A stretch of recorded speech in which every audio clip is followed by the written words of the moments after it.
The mission of the Pennsylvania Department of Education is to ensure that every learner has access to a world-class education system.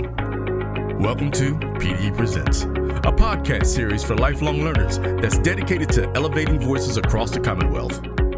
And now your host, Noe Ortega. Welcome to PDE Presents. I'm your host, Noe Ortega. PDE Presents is part of a broader strategy by the Pennsylvania Department of Education aimed at changing the way that we think and talk about the mission and outcomes of education in the Commonwealth and across the country. Through this strategy, the Department of Education aims to shine a spotlight on the greater public good and collective mission of education. This podcast invites school leaders, educators, and other stakeholders to participate in conversations that unpack contemporary topics in education with a particular focus on equity. My guest today is Dr. Justin Aglio, the founding senior director for the Readiness Institute at Penn State University. The Readiness Institute enables education, industry, and community partners to coordinate, collaborate, and create experiences for learners to achieve community and future readiness. In addition to his duties at Penn State, he's a visiting LearnLab Fellow at the Carnegie Mellon University, a Getting Smart columnist, and a member of the board of directors of the Moonshot Museum in Pittsburgh.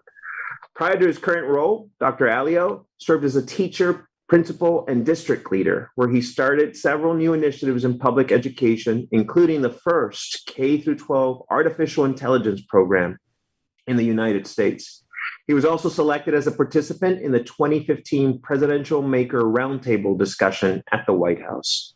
His thoughts on academic achievement, equity, leadership, STEM, artificial intelligence, personalized learning, and innovation have been featured in publications that include Forbes, EdSearch, Education Week, American School Board Journal, and School Administrator, and he has served as a keynote speaker and presenter at a number of national conferences. We are pleased to welcome to PDE Presents today, Justin. Justin, welcome. Thank you so much, and thank you for your leadership, and it's a pleasure to be on your podcast today. Thank you. Thank you. Justin, for those who might be meeting you virtually for the first time, what is something that you might be willing to share with our listeners about who you are as a professional and how you approach your work? Again, thank you for being on this podcast. I would say first and foremost, I am a lifelong learner. I'm always looking to learn, to strive and grow and share to help make a positive impact on society. I'm also a lifelong educator. I was a teacher, principal, district leader, and now the founding senior director at the Readiness Institute at Penn State. I approach my work every day knowing that we cannot predict the future. We can't. It's impossible. But what we can do, we can design the future that we envision. And to do that, we have to listen and support all the stakeholders who we serve, from districts to schools to parents to teachers, to community leaders, businesses, and most importantly, our students. We have to listen and support, but we also have to take action. I approach my work every day knowing that today could be the day that could change someone's life. And we have to take action to get to that point. We have to involve community leaders, business leaders, and industry leaders to get to that point. Getting kids ready for college and careers is very important. And I think we do a great job in Pennsylvania with getting students ready for college and careers. But we also have to get them ready to be successful in college and careers and teach them the community and future ready skills needed to achieve that.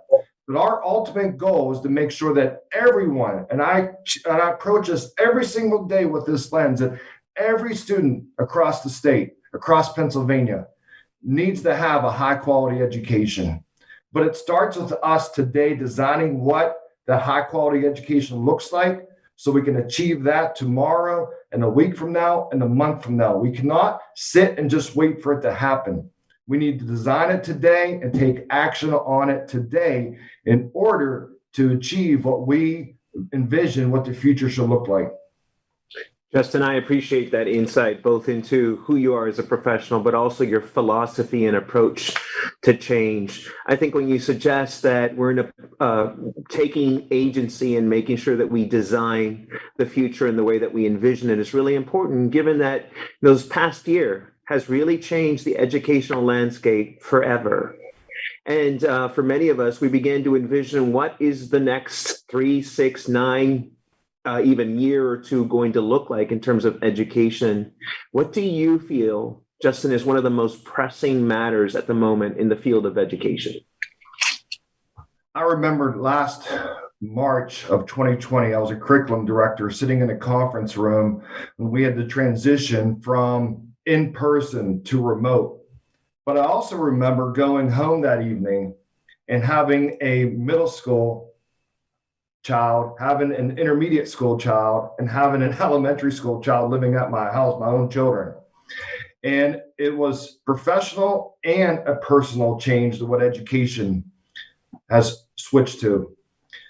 But one thing that I will say that came more apparent than ever was that education is more important now. An investment in education, what we can do with schools and our students, is more important now than ever before, because we have opened up a whole world. In fact, society, the world has opened up a new society, and we have to get our students, our learners, our children ready for that change. And so a lot of things came up very apparent to me. Number one, like I said, education is more important now than ever before in schools. The second thing is, relationships are more important now than ever before. It used to be as students came to the school and they sat in the classroom and they had to listen to the teacher. Now, a lot of students are giving the option: come to school, work remotely, learn virtually, do internships. The world of education has opened up, but students are no longer forced to get in that situation.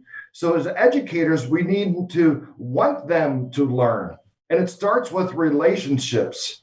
I was amazed from last March until the present day. I'm still amazed every day what educators and administrators are doing in school systems to develop those relationships by making home visits, doing calls just to see, hey, how's it going today? Tell me about what happened. Tell me about your summertime. Creating those relationships so students want to be in those classrooms. Students want to learn every day. I think before we took it for granted that students came to us, we taught them, great, they were engaged. But then when they had to go to remote, it was okay. We have to now want them to be in our classroom because they have other options. They're sitting at home maybe, and they're watching TV, they're playing with their brother and sister. So how can we further develop those relationships in order to make sure that they want to be in a classroom, they want to learn, and they get excited about learning. And I've seen educators move mountains. In fact, Randy Pausch, the great last lecturer at Carnegie Mellon University, said, the brick walls are there not to keep us out, but to show us how badly we want something. And I see educators now more than ever before wanting to have a relationship with their students. So to me, that's a great silver spoon in this, is the fact that relationships are stronger than ever before in education. And now we have to keep that momentum and continue to go down that relationship building track.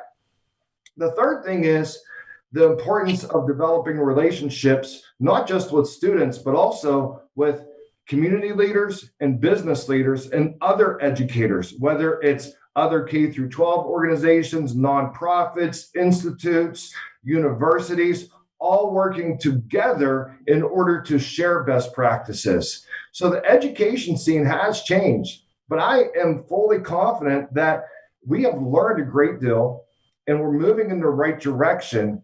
But it takes a village, if you want to say that, to really develop those relationships with those students and create that desire to want to learn in order to just, I need to learn this, to I want to learn this. And I've seen, like I said, educators move mountains, do amazing things, put their superhero hats on, and school administrators working together. From March until today, superintendents are meeting across district lines more often than they have ever met in the history of schools before because they want to learn from each other. So there's a lot of positive things that came out of this. We have a lot of work to do to make sure students are safe. We have a lot of work to do to continue to share best practices. But at the heart of it, I've seen it professionally. I've seen it personally at home with my own children. I've seen it where teachers engage on a video call or engage in person to make my children want to be in school with smiles on their faces, ready to learn. I appreciate that. The reminder of both the heroics that our school leaders, educators have shown throughout the entire past year and a half, things that we've come to expect and we've seen highlighted when the crisis called for it. But I also appreciate you highlighting the fact that this has been relational, right? Navigating through the past, what's going to be the third academic term disrupted by the challenges of the pandemic. This is about being other-oriented, about thinking how you engage folks in troubleshooting concerns to ensure that the provision of learning and services are made available. When I look at just in the mission of the program that you have the privilege of working in at the moment, the Readiness Institute, ensuring that young folks discover their pathways to success, right? By working in relationship with education, industry, community partners. Can you tell us a little bit about when you approach this work and when you think about it from an equity perspective, how does that equity lens influence the work that you do day to day in your organization? Well, we launched the Readiness Institute at Penn State on November 30th of 2020. We launched the Readiness Institute with the lens that equity is embedded in everything that we do, where every child, every learner, every adult that comes to the Readiness Institute who we work with feels like they belong. Because when you belong, you learn. And that was so important to our culture. So it is embedded in everything that we do.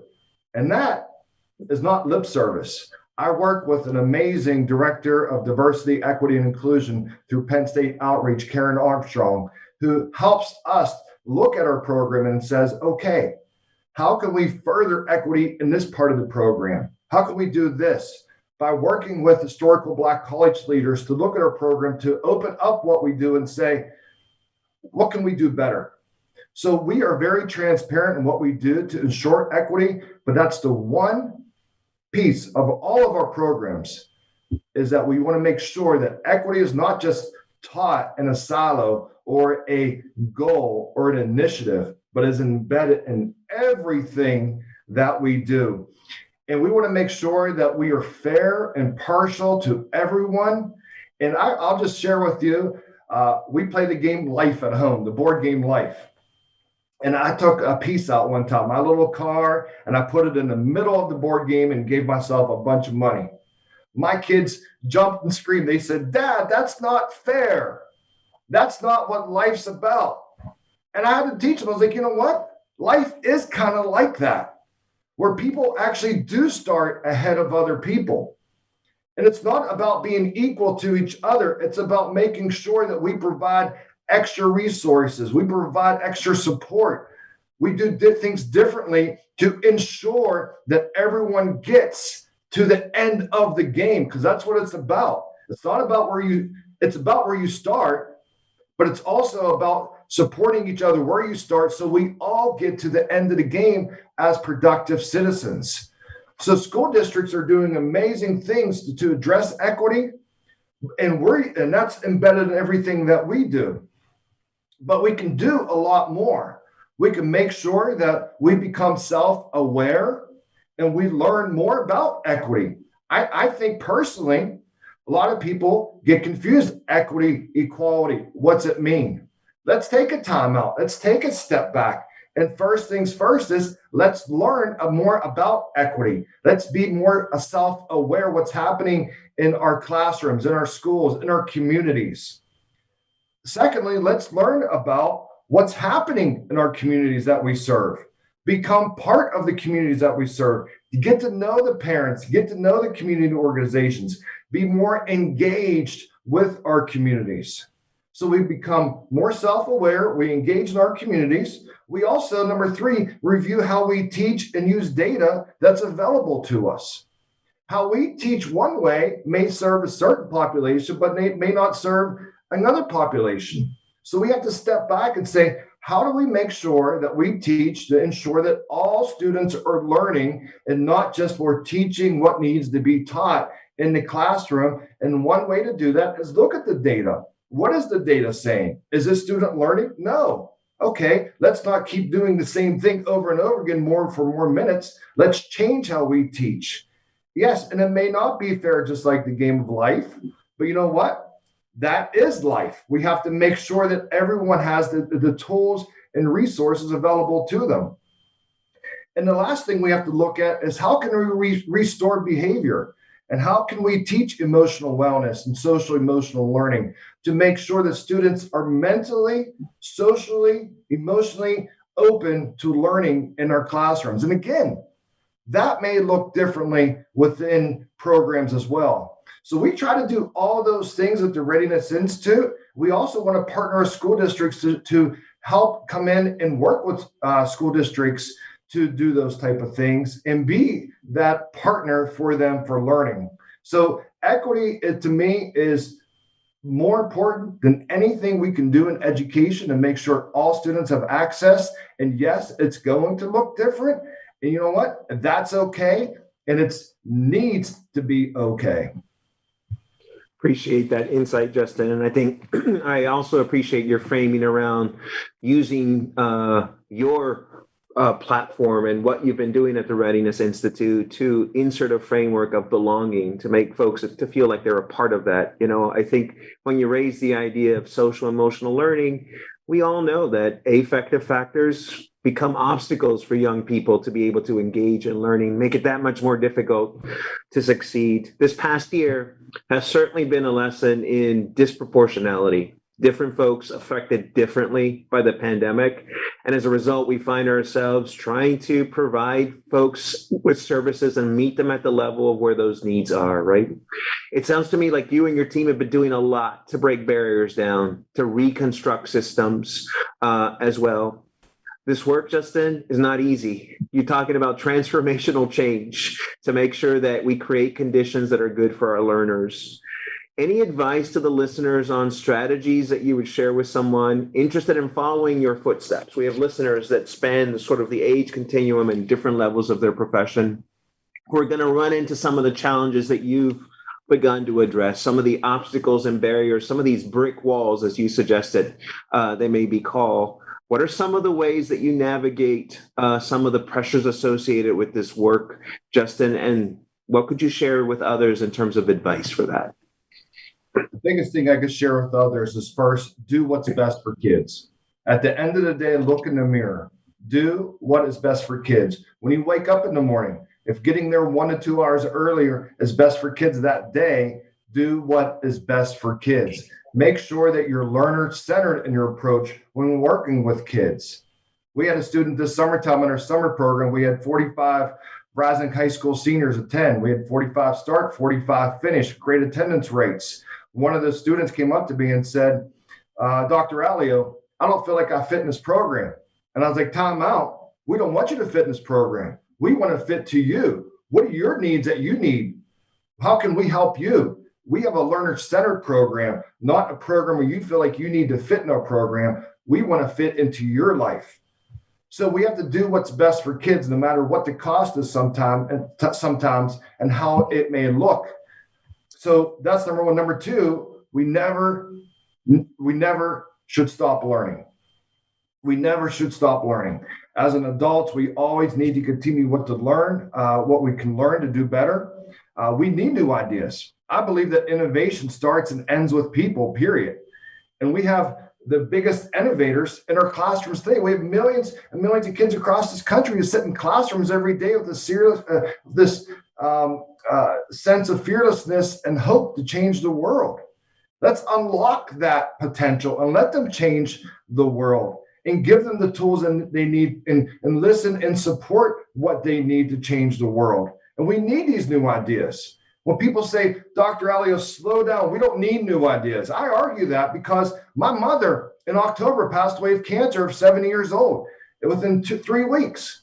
We need new ideas to cure cancer. We need new ideas to celebrate and love diversity within this country. We need new ideas to provide clean water sources, and the list goes on and on.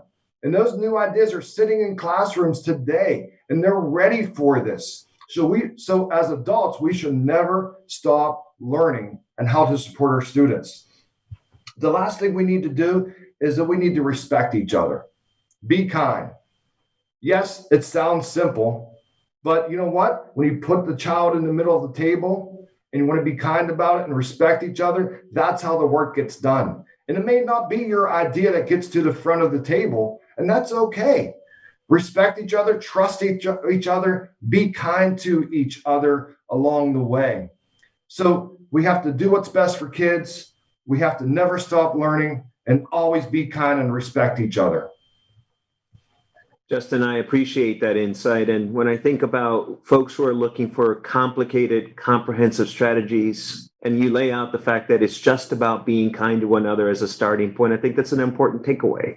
There couldn't be a time where kindness would be more necessary than the circumstances that we're faced with now and the things that we still have to navigate further. This work, when we think about education and the role that I have in terms of working with our school leaders and partners to make sure that young learners have the conditions needed to be successful, it's made easier when we have leaders like you, Justin, in roles helping to achieve this, motivating others to do so.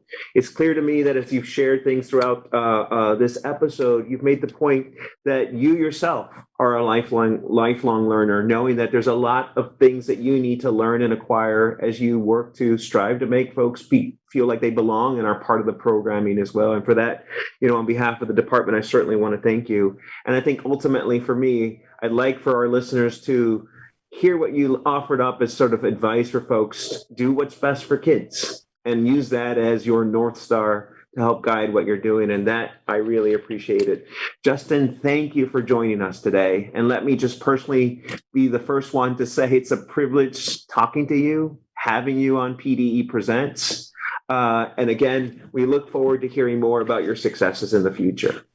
Thank you. It's a privilege to do this work every day, and thank you for your leadership. And it's great to be working with great colleagues, and it takes a team effort, and I cannot do what we do without our team. So thank you.